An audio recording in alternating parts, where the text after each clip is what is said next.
As most of you guys know, if you've been around this channel at all, you guys know I'm a pretty big NASCAR fan. I know it's not the most popular thing to be. I mean, it is what it is.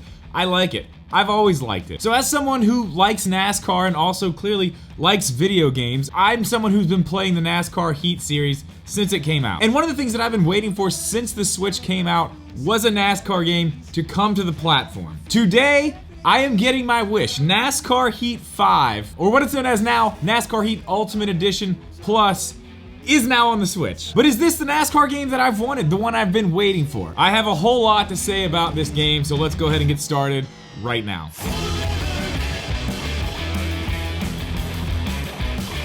What's up, guys? Welcome back, or welcome in for the first time. If you are new here, do me a favor, jump down in the description of this video, click the link over to our podcast channel. Over there, you can see the replays of all of our podcasts that we record live on my Twitch and Jeeb's Twitch. You will also find the link over there you need to listen to it wherever you listen to podcasts, so make sure you check that out after this video. Okay, so just to go over this game, if you don't know what this is essentially NASCAR Heat 5. They had several different versions of NASCAR Heat 5. One of them had a bunch of extra content, a bunch of DLC, things like that. This is that version, but you're getting it all as one package. So you're getting all the extras, like you can drive as Tony Stewart, you can drive as Jeff Gordon, which those were in the DLC, the extra stuff that came with the more expensive version of the game. You're getting that all in one package here. You also get all the other paint schemes for all the drivers unlocked right when you start the game, and there's actually a ton of them. For some of the drivers, I think there's up to 12 different paint schemes, so it's a lot of stuff. I did notice one cool thing that I didn't even know was in the game. They actually had the special paint schemes where the numbers were slid back on the doors that they did for the All-Star race.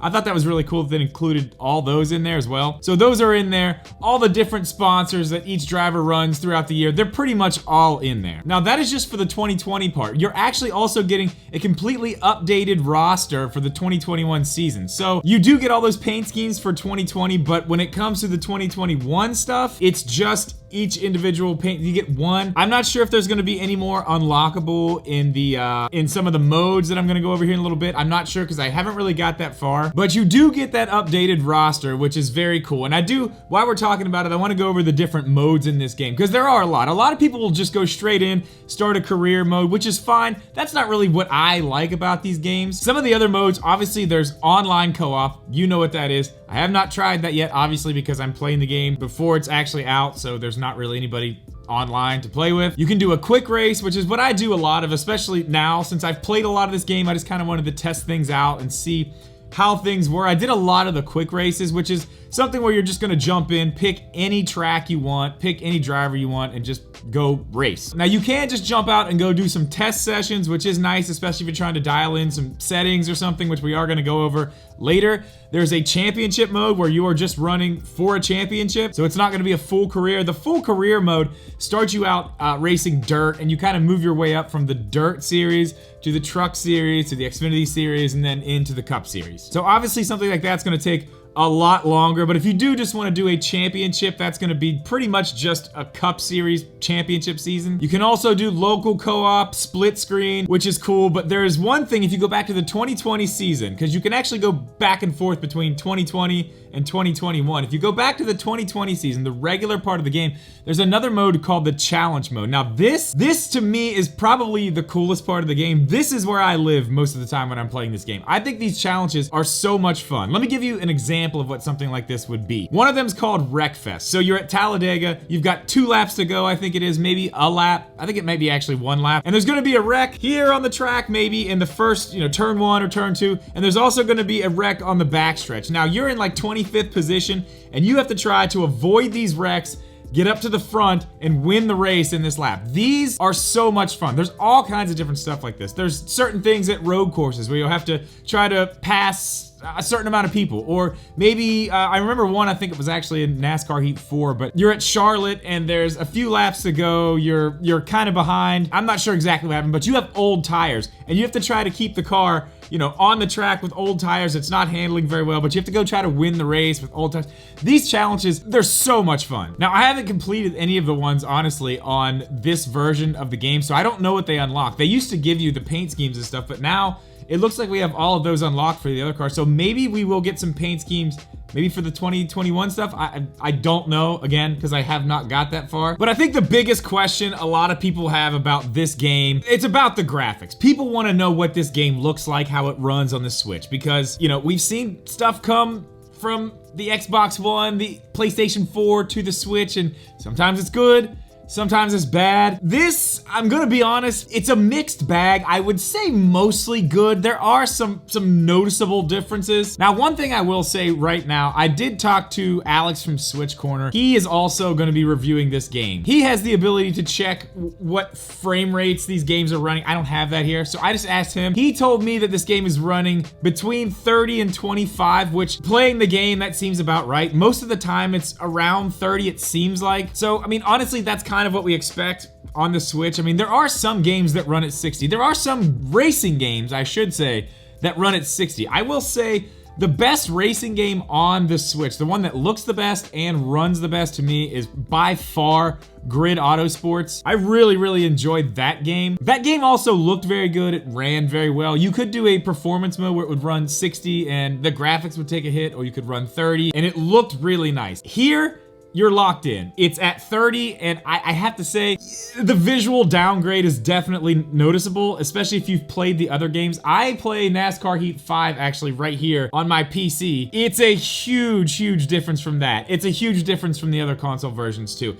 It doesn't look terrible, and I will admit I have been playing Forza Horizon 5 on the Xbox Series S, and then I went straight from that to this, so it was jarring coming from something like that, but once I got adjusted to it, I don't think it's really that bad.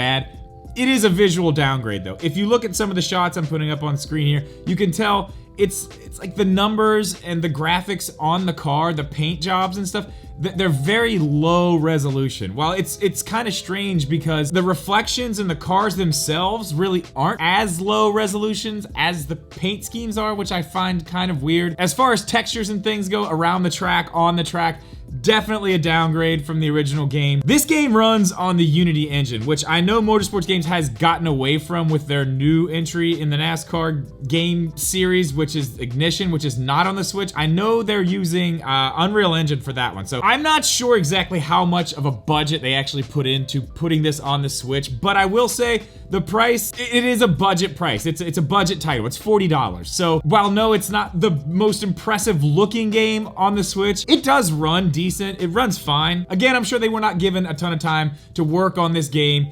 It's a $40 title. It wasn't on the Switch. They're not going any further with the Heat series, so it does make sense to kind of put everything, you know, as one package and put it back out there. So in that sense of it, I think this is fine. The price is right. You're getting all the DLC, you're getting all the paint jobs, you're getting the updated 2021 stuff. So like I said, not quite up to standard with the other versions, but we see that a lot on Switch anyway, so I'm fine with it. Now, one thing I was kind of hoping we'd see in this game, which it's not in the game, I understand why. Again, budget title, this probably would have taken a lot of work.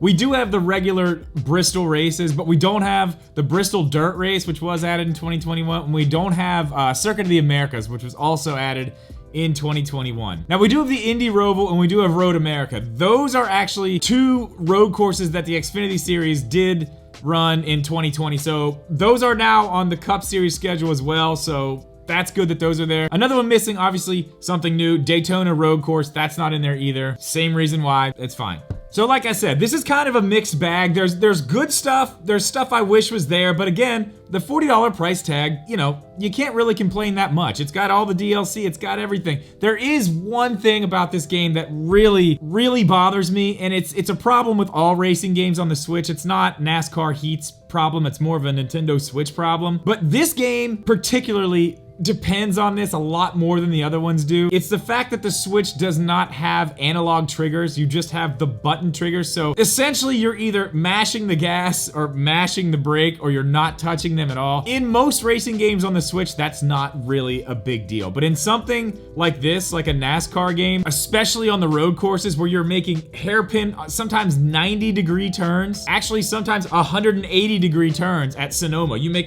literally a 180-degree turn, and it is just like that. Situations like that, you really need to be able to kind of finesse the gas pedal a little bit and not have to let completely off, but also not have to hammer the gas as soon as you get out of the turn, because as soon as you do that, you spin out. That has been a little bit of an issue, which I found sort of a workaround for, which I'll go over in just a second. That's really only a problem if you're playing in the expert mode. That's gonna turn all the driving assists off. It's not gonna help you with steering, it's not gonna help you with braking, it's not gonna help you with, you know, deceleration, anything like that. If you do it in normal mode, you're getting a pretty good amount of help with that stuff. So the game does help you out in the sense where you literally cannot do it yourself. So if you play normal mode, it does have a lot of help to give you, you know, help you brake when you need to and not just mash the brakes or mash the gas. So that is nice. And if you're somebody who's just looking to play this game casually and not, you know, in a more competitive style like I normally do when I play this game on PC with a wheel and pedals, this is gonna be fine. Honestly, to tell you the truth, I've been playing mostly in normal mode and hard mode because hard mode actually,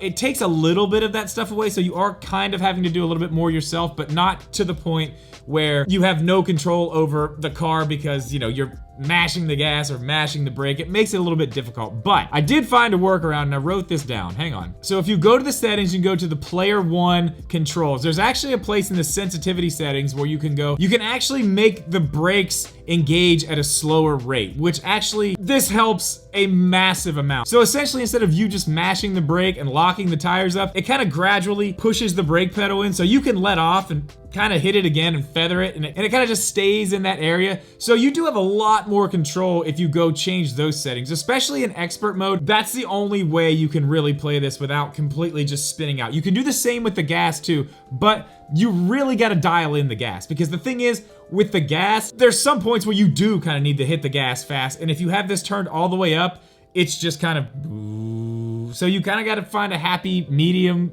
you know, somewhere in between. Like I said, I've been playing this more casually on normal mode, so I've been getting the help around the track, and it is fun. Honestly, I have this game on PC. That's where I would play it if I was, you know, really playing the game, maybe online, something like that. I would be playing with a wheel anyway. But as I said in the beginning of this video, I've been waiting for a NASCAR game to come to the Switch just because I want this in handheld mode. I want to be able to play this game laying on the couch or, you know, laying in bed and just relax and have a good time. So at the end of the day, do I think NASCAR Heat Ultimate Edition Plus is worth $40? Well, I'll say this up front. You can get this game on Xbox One or PlayStation 4 or PC a lot cheaper than $40. You aren't getting the DLC. Yes, it's a better looking experience, but we are talking about the Switch here. It's handheld. That's kind of the appeal of having things on the Switch. This does come with the DLC. In my opinion, yes. I think the $40 price tag is worth it with what you're getting here with all the extra stuff. The 2021 roster update, I'm really happy about that. Overall, I think it's a fun experience. Am I being held back by playing it a little bit more competitively because of the controls of the Switch? Yeah, I am. But if you're somebody who just wants to casually play this game, it's absolutely worth it. It's a good time. Loading screens can be a little long. I forgot to mention that. Loading screens can be just a touch long in some areas. I would rather play it with the steering wheel and pedals, but I'm definitely glad to have a handheld version to play anytime, anywhere. But let me know what you guys think about this game in the comments. I want to know if this is something you're going to be picking up, if it's worth it to you, and also if you're watching this and you're not subscribed, chances are you're probably a NASCAR fan. Let me know down in the comments who your favorite driver is. But guys, that's all I have for this one. As always, thank you so much for watching this video. Please leave a like, make sure you are subscribed. We'll see you in the next one.